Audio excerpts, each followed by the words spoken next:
para os Estados Unidos porque os senadores brasileiros que foram negociar a abertura de diálogo sobre o tarifácio permanecem lá em terras norte-americanas. Então nós vamos conversar com um dos integrantes da delegação, o senador por Sergipe, Rogério Carvalho, que é líder do PT no Senado.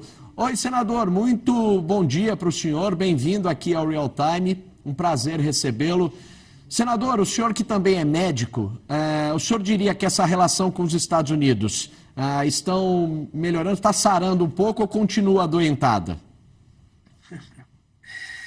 Ô, Eric, eu acho que ainda vai demorar um pouco para melhorar essa relação com os Estados Unidos.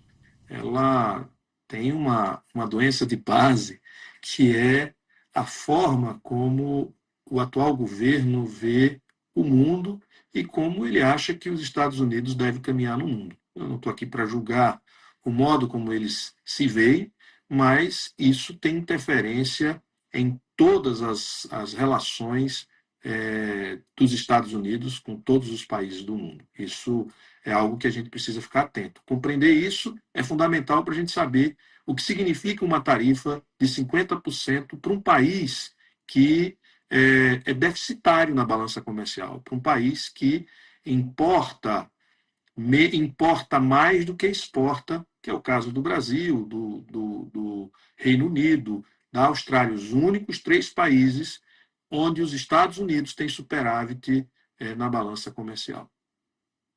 Rogério, nós estamos acompanhando aí várias frentes, né, de negociação, os senhores que estão aí numa comitiva nos Estados Unidos, o vice-presidente Geraldo Alckmin conversando com representantes aqui da indústria, de vários setores, né, de praticamente todos os setores da economia brasileira. Agora, a grande pergunta é o seguinte, nós estamos negociando ou abrindo esse canal de negociação com as pessoas certas que vão fazer chegar a demanda brasileira ao presidente Donald Trump. Qual é o balanço que o senhor faz da negociação até agora? Olha, o governo do presidente Lula, o governo federal, o executivo, tem feito o caminho formal, que é o secretário de Comércio, o secretário de Relações Exteriores, o chanceler Mauro Vieira, a Embaixada do Brasil, o vice-presidente Geraldo Alckmin. Ou seja, o Brasil definiu o seu time, o seu primeiro time, para procurar o primeiro time americano que trata dessas questões. Mas nós sabemos, e aqui foi dito para nós, inclusive por altos funcionários do governo americano e membros do Congresso americano, senadores democratas e senador republicano, que a Casa Branca não está seguindo muito as orientações dos seus integrantes dos diversos ministérios que têm esta responsabilidade. Portanto, mesmo a gente conversando com os interlocutores adequados, os mais indicados, aqueles que são os de primeira escolha, né? A gente não consegue chegar em quem decide, porque tudo está centralizado na mão do presidente Donald Trump. O senhor que está participando das reuniões, qual é o clima? Eu queria que o senhor desse um pouquinho dessa cor local, né?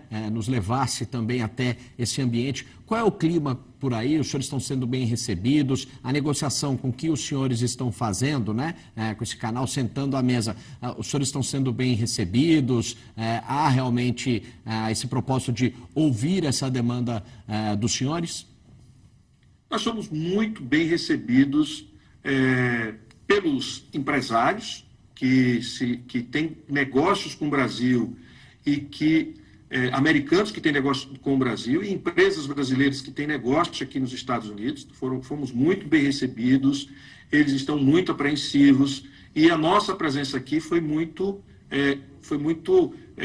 importante para este segmento e eles, inclusive, assumiram uma tarefa de fazer uma carta conjunta para que solicitando o adiamento da entrada em vigor do aumento da tarifa de 50%. As nossas reuniões com os senadores também foi muito boa e isso importa muito. E todos os senadores acham, literalmente, disseram para nós que é ilegal o que o governo americano está fazendo contra o Brasil. E que não faz sentido sobretaxar em 50% as exportações brasileiras para os Estados Unidos, porque nós somos o exemplo que os Estados Unidos deveriam estar perseguindo, ou seja, está buscando como objetivo ter parceiros como o Brasil. Então, essa fala foi unânime dos senadores que nós visitamos, senadores democratas e senador republicano. Ou seja, não há como justificar, inclusive alguns senadores disseram que é um absurdo tentar usar a tarifa como arma política para impor uma vontade do presidente em relação ao ex-presidente Jair Bolsonaro. Ou seja, eles questionam isso, diz que isso é um erro que está sendo cometido e que isso não tem nada a ver com o comércio. Então, a posição dos congressistas americanos, pelo menos dos que nós conversamos, é de que é ilegal e não é adequado o que está sendo feito com o Brasil. Senador Rogério Carvalho, quais são os próximos passos dessa comitiva da qual o senhor faz parte? Com quem agora são as conversações? No dia de hoje, né? Quais são os encontros? Até para o senhor passar para a gente assim, como é que está evoluindo, né? Quais são os próximos passos? Olha, hoje praticamente, agora por volta do meio-dia, daqui a pouco a gente está encerrando, né? Eu não fui na entrevista coletiva porque tinha alguns compromissos com vocês e com outros veículos. Eu não fui para a coletiva. Mas depois da coletiva, nós vamos voltar para o Brasil e aí a nossa tarefa é no Brasil, passando as nossas impressões. Vamos ter conversa com o presidente do Senado, com certeza o presidente da Câmara vai querer também participar dessa reunião. Vamos conversar com o ministro Geraldo Alckmin. Vamos passar as nossas impressões e o que nós entendemos, o que nós compreendemos o que está acontecendo, as nossas impressões sobre que rumo os Estados Unidos quer dar à sua política externa. Senador, qual então o balanço que o senhor faz de uma reunião, de uma viagem mais proveitosa? Ou o senhor acha que poderiam voltarem, né, para o Brasil com mais coisas nas bagagens? O senhor tem essa sensação de que vão voltar com as mãos abanando?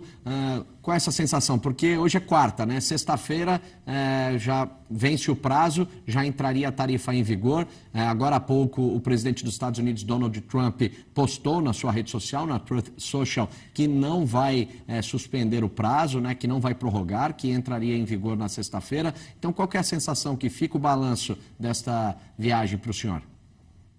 Eu tive um professor chamado Carlos Matos, que foi ministro da Economia do Allende, no Chile. E ele dizia que o maior aliado que nós podemos ter é conhecer a realidade. Ou seja, nós saímos daqui com muita bagagem. A gente compreendeu, a gente viu de perto o que está acontecendo, e isso vai ser muito importante para nos orientarmos e trabalhar internamente de como nós devemos caminhar. Veja, eu não acreditava, em nenhum momento nós acreditamos que fôssemos aqui mudar a posição do presidente Donald Trump, até porque não é comercial. Porque se fosse comercial, já está dado que essas ações elas não são adequadas contra um parceiro comercial de 200 anos que tem déficit na balança comercial. Então, essa racionalidade de buscar que ele convencer aqui de que é uma ilegalidade, a gente não precisa, porque eles reconhecem que há uma ilegalidade. O que nós estamos saindo daqui compreendendo é que por trás de tudo isso tem uma nova perspectiva, uma visão do presidente Trump sobre qual é a posição dos Estados Unidos no mundo e como ele quer se relacionar com o mundo. Então, isso é, na verdade, o que nós estamos levando. E o que eu posso dizer é o seguinte: os Estados Unidos quer restabelecer uma polaridade, né? Um mundo bipolar novamente, como existia os capitalistas e os comunistas na década de 80, certo? Ele está querendo voltar a esse tempo. E esse tempo tem um intervalo de 40 anos, onde o mundo virou multipolar, onde o mundo se globalizou, onde os países passaram a se relacionar livremente, sem essa obrigação de fazer a adesão a este ou aquele bloco global, como era o bloco capitalista, o bloco comunista. Hoje os países se movimentam de acordo com os seus interesses, os interesses da sua população e das suas economias. Então, nós não podemos voltar e termos um atrelamento aos Estados Unidos, porque isso é abrir mão da nossa soberania, é abrir mão dos interesses da economia brasileira, dos interesses do povo brasileiro. Então, nós precisamos manter aquilo que nós sempre defendemos, que é esse multilateralismo, é se relacionar economicamente, sem fazer adesão a nenhum campo político ideológico global, a não ser o da defesa da paz, dos direitos humanos, da autodeterminação dos povos, que isso, para nós, é histórico, certo? Eu acho que é isso que nós temos que trabalhar. E o que está impondo a nós essa tarifa é uma tentativa dos Estados Unidos de querer repolarizar o mundo em Estados Unidos de um lado e outros países que têm relação com a China, por exemplo, do outro. Isso não nos interessa e nós vamos fugir. E espero que nós fujamos dessa polaridade que não cabe mais em pleno século XXI. Senador Rogério, para a gente finalizar esse nosso bate-papo, francamente, o senhor acredita que vai haver um acordo, vai haver um recuo do governo norte-americano até sexta-feira em relação às tarifas ao Brasil? Não, não acredito que até sexta-feira, mas acredito que com o tempo o povo americano vai cobrar esta fatura, porque quem mais perde, ao fim e ao cabo, todos perdemos. Mas os Estados Unidos têm superávit na balança comercial com o Brasil, certo? Eles não têm como substituir frutas, não têm como substituir o café, não têm como substituir o concentrado de suco de laranja, não tem como substituir a nossa madeira, o nosso aço gusa, não tem como substituir, não tem como ter um fornecedor imediato para isso. Ou seja, tem vários produtos que não há substituto num curto espaço de tempo e pode gerar desabastecimento e aumento de preços aqui nos Estados Unidos. Senador, nós mostramos ontem, de forma exclusiva, ao vivo, aqui no Real Time, né, o secretário de Comércio norte-americano, Howard Lutnick, falando exatamente isso, que alguns produtos, né, que os Estados Unidos não produzem, poderiam chegar, inclusive, aos norte-americanos com tarifa zero. Sem citar o Brasil, falou da manga, que é praticamente tudo que os Estados Unidos compram, vem aqui do Brasil. Também o café, né, que a gente tem 35% do market share norte-americano é do nosso café. A gente mostrou de forma exclusiva aqui no Times Brasil, licenciado exclusivo CNBC. Agora, então, a gente tem que aguardar. Senador Rogério Carvalho, líder do PT no Senado, obrigado, viu, pela sua participação no Real Time, por o senhor nos mostrar aí esse olhar de quem estava aí na negociação. Agradeço muito. Um ótimo dia para o senhor. Bom retorno aqui ao Brasil. Obrigado, Eric. Um grande abraço e parabéns pelo trabalho. Obrigado. Um abraço para o senhor também.